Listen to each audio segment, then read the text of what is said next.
اعوذ باللہ من الشیطان الرجیم، بسم اللہ الرحمن الرحیم۔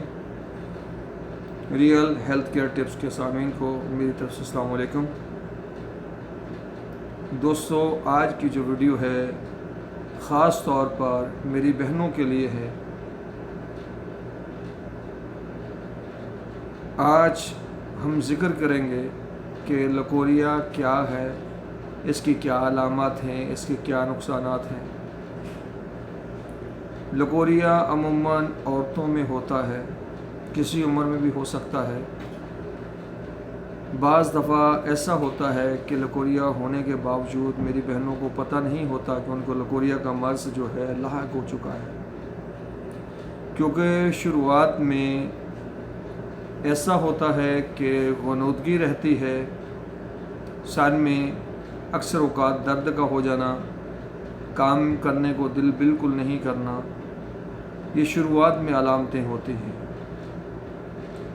چنانچہ علامتیں اتنی پیچیدہ نہیں ہوتی جس کی وجہ سے بہنیں جو ہے نظر انداز کر دیتی ہیں۔ بعض ازاں جب وقت گزر جاتا ہے، مرض 2 سے 3 سال پرانی ہو جاتی ہے، عورت کمزور ہو جاتی ہے، تب علامات جو ہے کمر میں درد، گھٹنوں میں درد، جنرل پٹھوں میں درد اور کمزوری کا احساس، یہ سمٹم 3 بڑی ظاہر ہوتی ہیں۔ تب بھی میری بہنیں جو ہیں وہ نہیں سمجھ سکتی کہ لکوریا ہے، وہ دوسری مرضوں کی دوائیوں کے پیچھے بھاگتی ہیں۔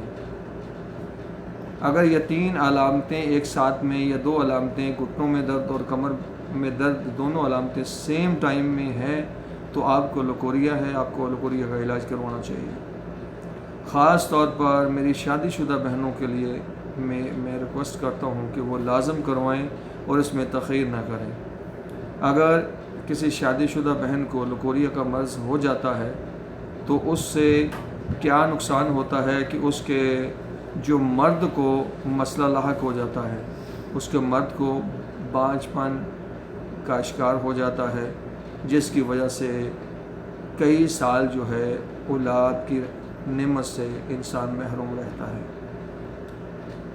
پھر کیا ہوتا ہے، جب مرد میں بانجھ پن آتا ہے تب بھی مرد اپنا علاج کرانے کے لیے بھاگتا ہے، حتیٰ کہ مرض پیدا کرنے والے جراثیم جو ہوتے ہیں وہ عورت کے اندر ہوتے ہیں، عورت پھر بھی اپنا علاج نہیں کرواتی۔ تو میری بہنوں سے گزارش ہے، اگر کسی شادی شدہ بہن کو یہ مرض ہے تو وہ اپنا جلد سے جلد اس کا علاج کروائیں، اور امید کرتا ہوں آج کی میری کوشش پسند آئی ہوگی۔ اگر پسند آئے تو دعا کیجیے گا۔